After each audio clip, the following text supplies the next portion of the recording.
एक घने जंगल में शिफू नाम का एक नटखट खरगोश रहता था। शिफू को पेड़ों के बीच उछलना कूदना बहुत पसंद था।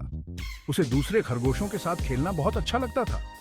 शिफू हमेशा ऊर्जा और हंसी से भरा रहता था। शिफू के बिल से कुछ दूर पर रॉकी भाई नाम का एक बुद्धिमान कछुआ रहता था। रॉकी भाई धीरे और स्थिर रहता था। उसे चीजों को ध्यान से सोचना पसंद था। रॉकी भाई अपनी बुद्धिमानी और शांत स्वभाव के लिए जाना जाता था।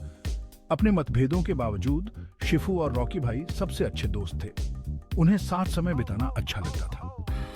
हर दिन वे जंगल के किनारे एक साथ भोजन करते थे। शिफू ताजी गाजरें लाता था और जामुन। रॉकी भाई रसीले पत्ते लाता था और फल। वे खाना खाते समय बातें करते और हंसी मजाक करते। शिफू रॉकी भाई को अपने नटखट कारनामों के बारे में बताता। रॉकी भाई धैर्य से सुनता और अपनी बुद्धिमानी भरी सलाह देता। शिफू रॉकी भाई की दोस्ती को महत्व देता था। वह रॉकी भाई की बुद्धिमानी की प्रशंसा करता था। एक दिन जंगल में एक अजीब सी हवा चली। ये अपने साथ एक बेचैन करने वाली गर्मी लाई थी। पेड़ों के पत्ते थोड़े से मुरझा गए। रॉकी भाई ने अपनी तेज इंद्रियों से हवा में बदलाव महसूस किया। शिफू, उसने कहा, मुझे लगता है सूखा पड़ने वाला है।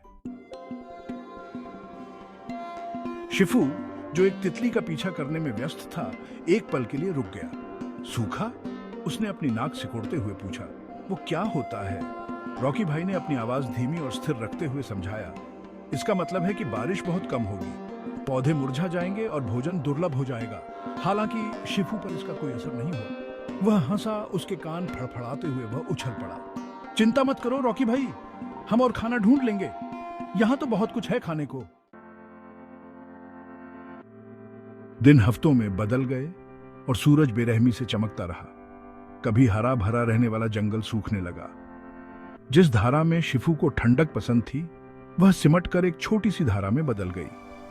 रॉकी भाई ने अपने स्वभाव के अनुसार भोजन और पानी का एक छोटा सा भंडार इकट्ठा कर लिया था। उसने शिफू को भी ऐसा ही करने की सलाह दी, लेकिन शिफू ने हमेशा की तरह आशावादी बने हुए कोई ध्यान नहीं दिया। बेवकूफ मत बनो रॉकी भाई, आज के लिए तो अभी भी पर्याप्त भोजन है, वह सूखे जंगल में उछलते हुए कहता। जैसे जैसे सूखे ने अपनी चपेट में लिया, भोजन की कमी होती लगी। दूसरे खरगोश, जिन्होंने भी चेतावनी को नजरअंदाज कर दिया था, चिंता करने लगे। शिफू को भी अपने पेट में डर की गांठ महसूस होने लगी।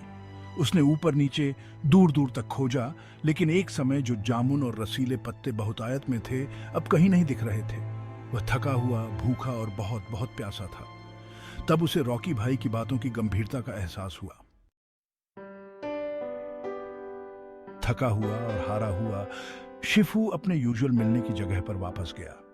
उसे उम्मीद थी कि रॉकी भाई मिल जाएगा, अपनी बात न मानने के लिए माफी मांगने के लिए। वहां एक सूखी हुई झाड़ी के पास उसे जामुन और पत्तों का एक छोटा सा ढेर मिला। उसके बगल में एक चिकना गोल पत्थर था और उस पर एक संदेश खुदा हुआ था, मेरे दोस्त शिफू के लिए, ये आपकी मदद करे।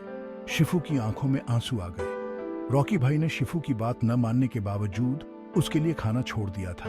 जैसे ही शिफू ने उस कीमती भोजन को कुतरा, उसने कुछ और देखा। पत्थर के नीचे रॉकी भाई ने कुछ बीज बोए थे, बीज जो एक दिन खिलेंगे जब बारिश वापस आएगी और रॉकी भाई के चले जाने के बाद भी भोजन प्रदान करेंगे। शिफू आखिरकार समझ गया। वह दोस्ती का असली मतलब समझ गया। उसने विनम्रता और उन लोगों की बात सुनने का महत्व समझा जो उसकी परवाह करते हैं।